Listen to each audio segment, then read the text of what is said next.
Kasabay ng inaasahang dagsa ng mga pasahero bukas, ipatutupad ng bagong fuel surcharge. May bagong terminal assignment din ng ilang airlines sa Ninoy Aquino International Airport. May ulat on the spot si Jonathan Andal. Jonathan? Rafi, sa mga oras na ito ay hindi pa dagsa yung mga pasahero dito sa NAIA Terminal 3. Kung makikita mo sa likod ko, hindi pa po pila yung mga check-in counter ng isang malaking airline dito na may domestic at international flight. Nakatulong sa pagbawas ng pila yung mga nakikita po ninyo sa inyong screen na self-check-in kiosk kung saan pwede ang pasahero na mismo ang mag-print ng kanilang boarding pass at bag tag.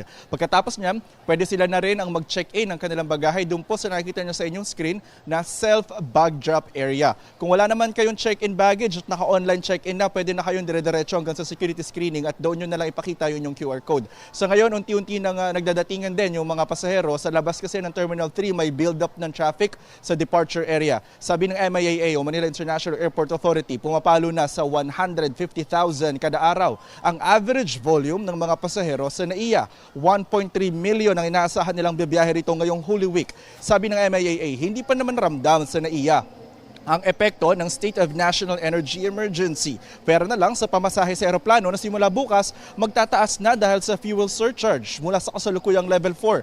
Tatalon na bukas sa level 8 ang fuel surcharge. Katumbas yan ng dagdag na hanggang 6,000 piso sa presyo ng ticket sa international flights. Depende sa layo ng destinasyon. May pagbabago naman sa mga terminal assignment ng mga airlines. Simula bukas, lilipat na ang Japan Airlines mula Terminal 1 papunta rito sa Terminal 3. Noong March 29, nilipat na rin ng AirAsia International Flights, yung kanilang mga international flights, mula Terminal 3 papuntang Terminal 1. Mula naman Terminal 1, nilipat na rin dito sa Terminal 3 ang mga flights ng Shenzhen Airlines, Royal Brunei, Air China, Vietnam Airlines at China Eastern. Pinapayuhan po ang mga pasahero na i-verify muna ang inyong terminal assignment bago pumunta sa airport.